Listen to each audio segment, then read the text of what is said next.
श्रीमद् वाल्मीकि रामायण बालकांड 16वां सर्ग। जय श्री राम।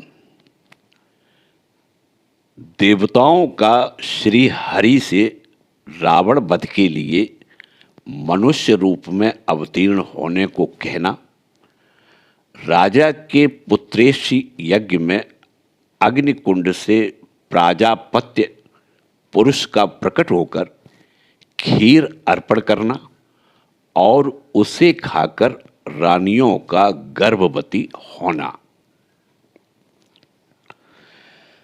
तदंतर उन श्रेष्ठ देवताओं द्वारा इस प्रकार रावण वध के लिए नियुक्त होने पर सर्वव्यापी नारायण ने रावण वध के उपाय को जानते हुए भी देवताओं से यह मधुर वचन कहा।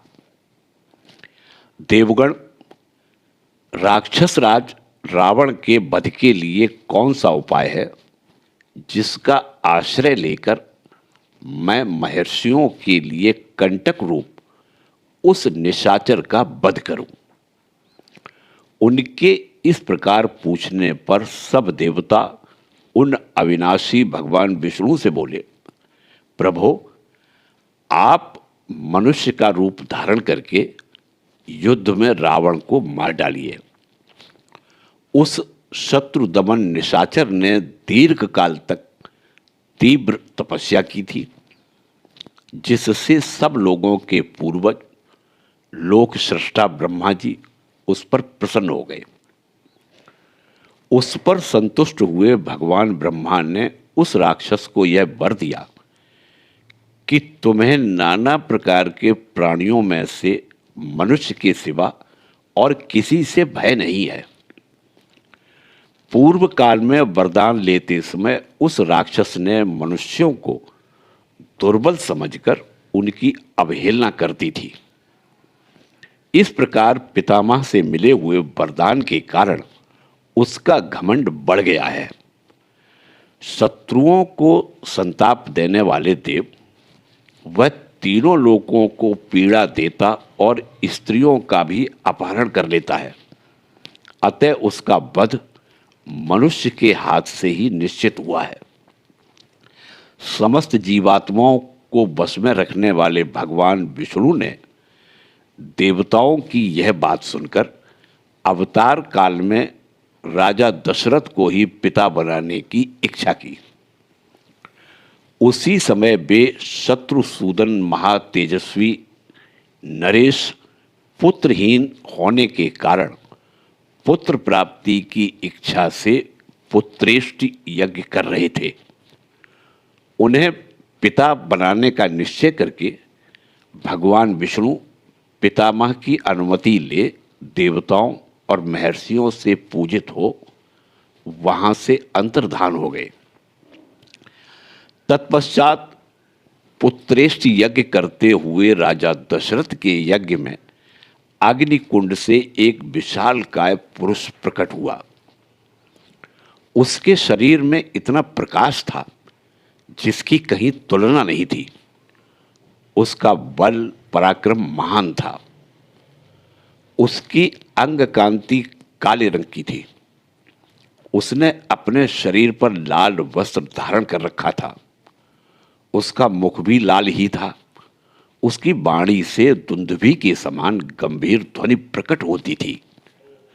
उसके रोम, दाढ़ी, मूछ और बड़े बड़े केश चिकने और सिंह के समान थे। वह शुभ लक्षणों से संपन्न, दिव्य आभूषणों से विभूषित, शैल शिखर के समान ऊंचा तथा गर्वीले सिंह के समान चलने वाला था। उसकी आकृति सूर्य के समान तेजोमयी थी। वह प्रज्वलित अग्नि की लपटों के समान दैदीप्यमान हो रहा था। उसके हाथ में तपाए हुए जाम्बू नद नामक सुवर्ण की बनी हुई परात थी, जो चांदी के ढक्कन से ढकी हुई थी। वह परात बहुत बड़ी थी और दिव्य खीर से भरी हुई थी। उसे उस पुरुष ने स्वयं अपनी दोनों भुजाओं पर इस तरह उठा रखा था मानो कोई रसिक अपनी प्रियतमा पत्नी को अंक में लिए हुए हो। वह अद्भुत परात मायामयी सी जान पड़ती थी। उसने राजा दशरथ की ओर देखकर कहा, नरेश्वर, मुझे प्रजापति लोक का पुरुष जानो। मैं प्रजापति की ही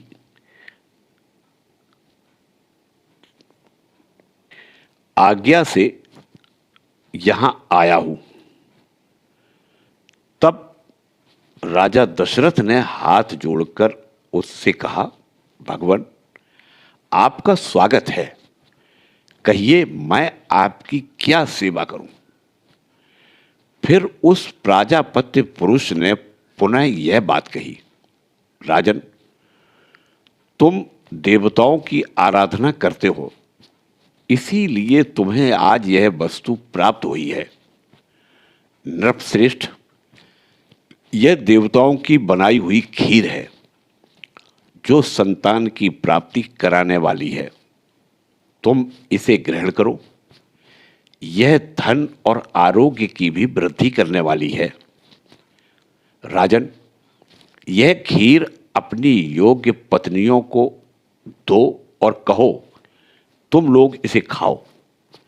ऐसा करने पर उनके गर्भ से आपको अनेक पुत्रों की प्राप्ति होगी, जिनके लिए तुम यह यज्ञ कर रहे हो।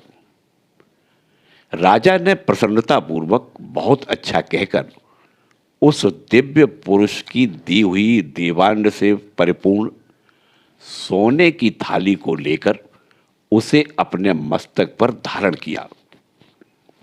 फिर उस अद्भुत एवं प्रिय दर्शन पुरुष को प्रणाम करके बड़े आनंद के साथ उसकी परिक्रमा की।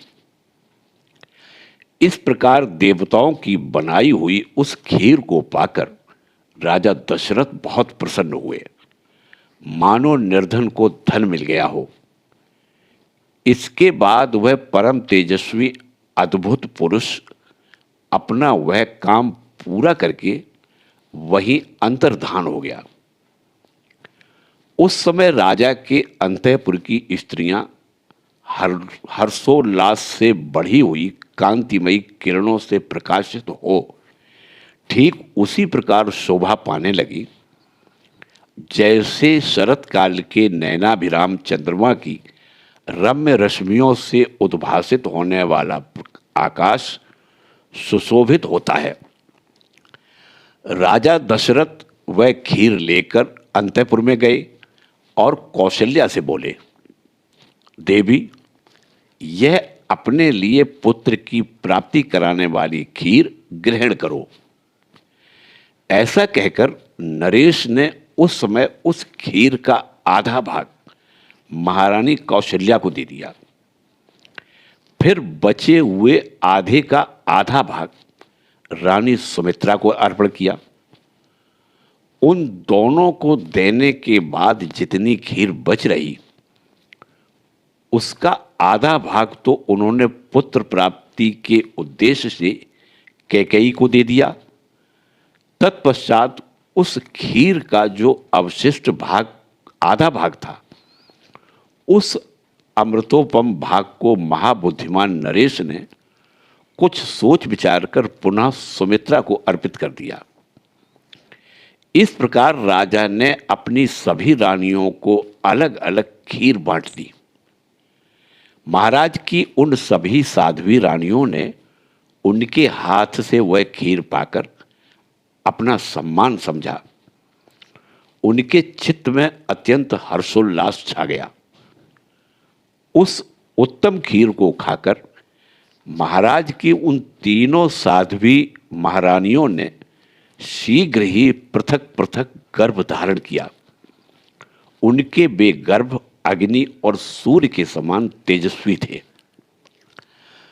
तदंतर अपनी उन रानियों को गर्भवती देख राजा दशरथ को बड़ी प्रसन्नता हुई। उन्होंने समझा मेरा मनोरथ सफल हो गया। जैसे स्वर्ग में इंद्र, सिद्ध और ऋषियों से पूजित हो श्री हरि प्रसन्न होते हैं, उसी प्रकार भूतल में देवेंद्र, सिद्ध और महर्षियों से सम्मानित हो राजा दशरथ संतुष्ट हुए थे। इस प्रकार श्री वाल्मीकि निर्मित आर्ष रामायण आदि काव्य के बालकांड में 16वां सर्ग पूरा हुआ। जय सिया राम।